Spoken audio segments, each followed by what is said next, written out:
কাব্য ভাইয়ের সাথে অনেকক্ষণ যাবত সিএস র্যাঙ্ক খেলার চেষ্টা করতেছিলাম, কিন্তু কাব্য ভাই কোনোভাবেই আমার সাথে সিএস র্যাঙ্ক খেলতে চাচ্ছিল না, কারণ সিএস র্যাঙ্কে নাকি শুধু হ্যাকারই পড়ে। তাই আমি আমার ফ্রেন্ড লিস্টের প্লেয়ারদের নিয়ে ম্যাচ স্টার্ট করে দিই সিএস র্যাঙ্কের মধ্যে। এবং বিশ্বাস করো গাইজ, আজকের এই ম্যাচের মধ্যে আমি এমন ভয়ানক গেম প্লে দেই, আমার গেম প্লে দেখার পরে তোমরা জাস্ট একটাই কথা বলবা হ্যাকার। তো সেকেন্ড রাউন্ডে আমার সামনে একটা প্লেয়ার ছিল, এটাকে আমি বিএসএস দিয়ে অনলি হেডশট মেরে দেই। তারপর আরেকটা প্লেয়ারকে এখানে দেখো, এটাকেও অনলি হেডশট দিয়ে মেরে দেই। এবং 3 নাম্বার প্লেয়ারটা নিচে দাঁড়ায় ছিল, এটাকেও আমি হেডশট দিয়ে নক করে দেই। আর লাস্ট প্লেয়ারটা উপরে ছিল, এটাকে আমি মেরে এই রাউন্ডে এস করে ফেলি। কিন্তু গাইজ এখনো আমাদের ভয়ানক গেম প্লেটা বাকি রয়েছে।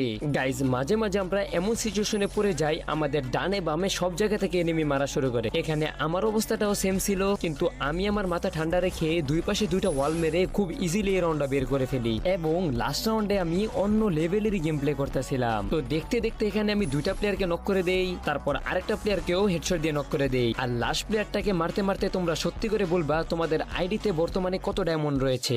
এবং লাস্ট প্লেয়ারটাকে আমি হেডশট মেরে দেই। এখন তোমরা লাইক করে দাও।